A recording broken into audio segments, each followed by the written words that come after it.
So I'm just going to read, starting from chapter 26 of the Song of River. I'm in this really nice place. I thought I'd be able to point the camera that way. For some reason it's not. So I hope you can hear me and it's not too windy. Okay, actually from verse 17. That in which there is no disputation, in which there are no victories or defeats, in which there is no text or its meaning,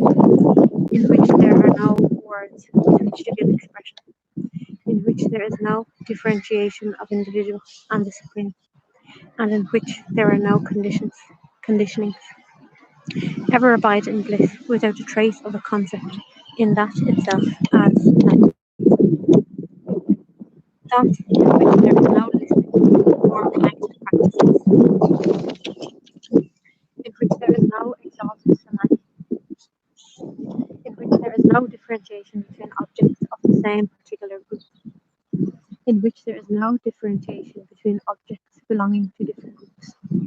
in which there is no differentiation as affording pleasure or other, and in which there are no words or their meanings,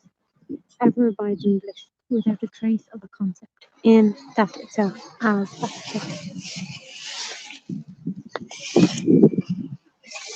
Well, I hope you have a nice view. If I record it like this. That in which there is no trace of the fear of hell, in which there is no pleasure of heaven or mind, in which there are no worlds of the Creator or others, in which there are no fruits to be enjoyed there, in which there are no other worlds, and in which there exists no universe, ever trace of a concept in that itself as that itself. That in which there are no elements, in which there is not even a trace of any derivatives of the elements, in which there is no egoity or sense of possession, in which there is no trace of the kingdom of the mind, in which there is no defect of attachment, and in which there is not the slightest trace of difference, imagination, doubt, nothing, ever abide in bliss without a trace of a concept in that itself as that itself. That in which there is no triad of bodies, gross, subtle, casual, causal, even, in which there is no triad of states of existence, waking, dream, and deep sleep, in which there is no triad of souls, ever free, having a, in which there is no triad of afflictions, in which there is no pentad of seats, and in which there is no experiencer of any of these, ever without a trace of a concept in that itself as that itself. That in which there is no sentient being, in which there is no power of veiling, in which there is no array of differences, in which there is no power of false projection, in which there is no other power of any other kind, and in which there is no delusion of a manifest world, ever abide in bliss without a trace of a concept in that itself as that itself. That in which there is nothing of action, in which there is no performer of action, in which arises unsurpassed bliss, which is indeed the changeless state, knowing and realizing which none returns, and becoming which one is freed from the bondage of world. That by realizing which, and in the bliss of which, all other joys appear to be the joys of that. That after realizing which with very all that which by knowing firmly as oneself, one has no need to know anything else in the least. By knowing which with full conviction as oneself, all is known. And by knowing which as oneself in complete face of a concept, in that itself, that which can be easily attained in an unimpeded manner by the certitude that in which by essence, after such certitude,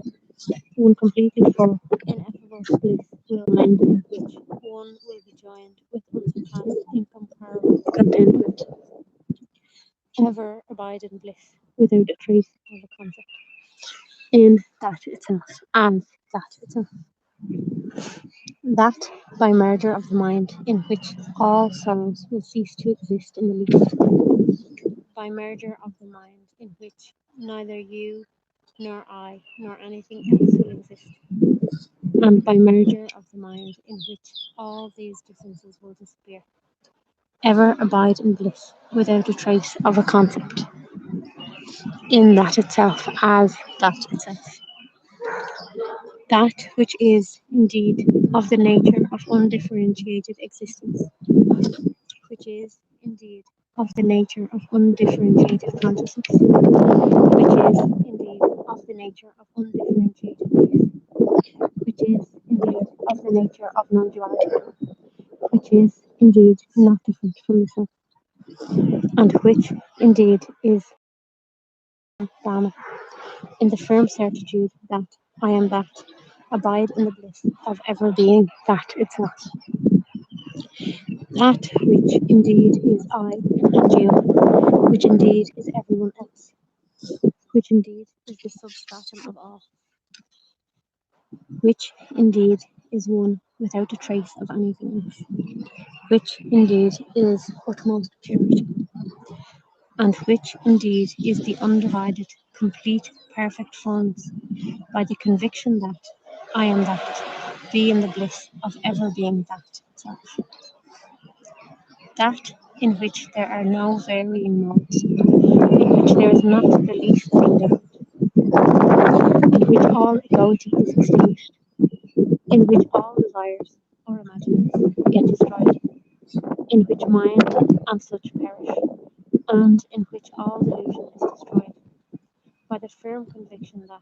I am that, be in the bliss of ever being that itself.